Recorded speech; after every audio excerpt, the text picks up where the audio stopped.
these bombers to accomplish their mission, a plan is needed. Carefully worked out, timed to the minute. The job is to bomb Wilhelmshaven effectively and economically. The enemy is strong, skillful, determined to stop us. Here are his defenses. Airdromes, well dispersed. Each plane indicates a stoppel or squadron of fighters. Heavy anti-aircraft, highly trained and accurate, all along the coast and defending his vital installations. Radar to warn him of our coming. Here is our plan to divide his defenses and weaken his opposition. At 13:30 hours, shortly after takeoff, 6 groups of planes will be heading toward the enemy coast from 6 directions. The Blue Force, 100 B-24 Liberator 4-engine bombers. The White Force, 300 B-17 Flying Fortresses.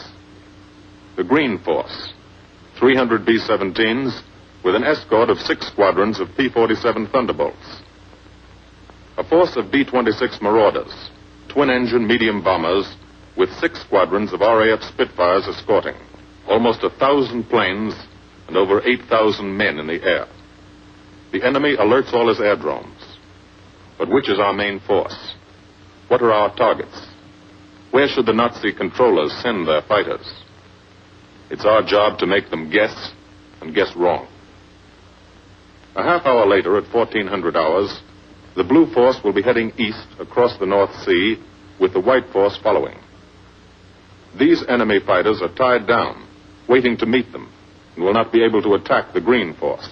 These fighters must come up to attack the Green Force, and thus will be no threat to the Blue and White Forces.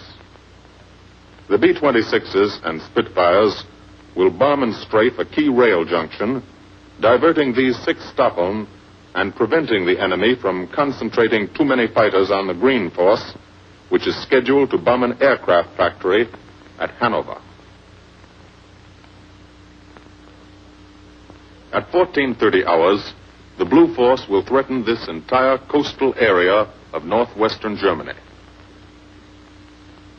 Which target will it be? Flensburg? The Kiel Canal? Or will it turn suddenly and bomb Hamburg, Wegesack, or Emden? Actually, it carries no bombs at all. It's a decoy and keeps the fighters from the northern area busy while the White Force, the main effort, heads for the submarine pens of Wilhelmshaven. At 1500 hours, while the White Force is over its target, only a fraction of the available German fighter strength of the area can intercept it. Because of the Blue Force diversion and the simultaneous bombing of Hanover by the Green Force. This is the plan of battle for today, drawn up by the Combined Operations Planning Committee and approved by the Commanding General. The White Force, lead group, low squadron. We've crossed the invisible line of enemy radar. The Hun is expecting us.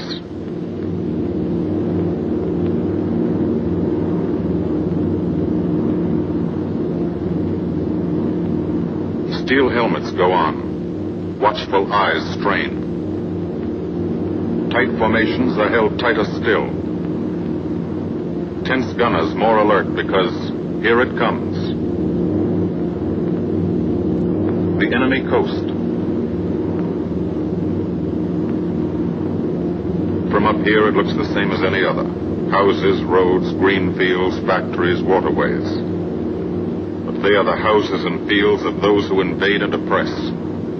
They are the factories and roads of the people who twice in one generation have flooded the world with suffering.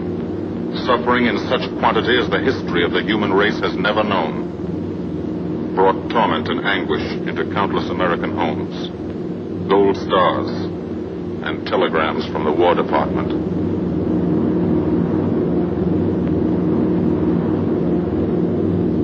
The first plaque, just harmless looking, silent puffs of smoke.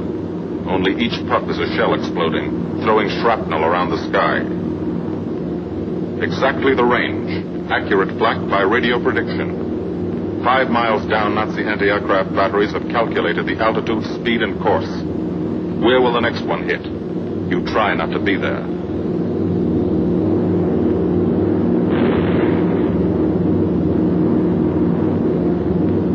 The docks and submarine pens of Wilhelmshaven. Approach to the target starts. No smoke screen can protect it.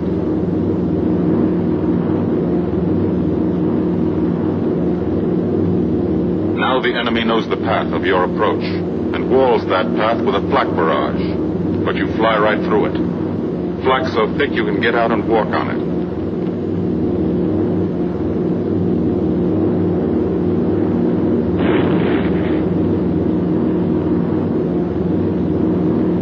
Morgan changes course every 15 seconds. Evasive action to confuse the flak batteries. Bomb sights set for correct altitude and speed. Bomb bay doors open. The bombing run begins. Pilot to Bombardier. Okay, Vin, you've got it. Now Evans flies the Memphis Belle, controlling it through the bomb sight. And now we are most vulnerable. Committed to our bombing run, we can't dodge flak or fighters. Here's the first.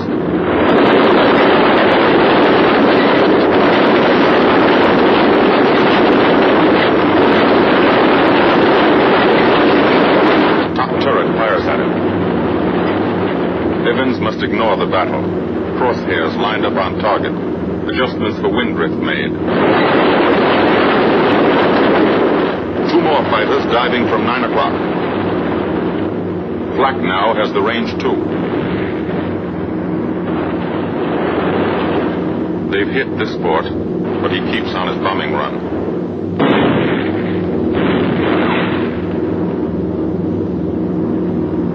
As lead bombardier, Evans' aim must be good. Every other ship in the group will drop its bombs when he drops his. Now one pointer on the bomb site moves toward another stationary pointer. The instant they touch, bombs will release.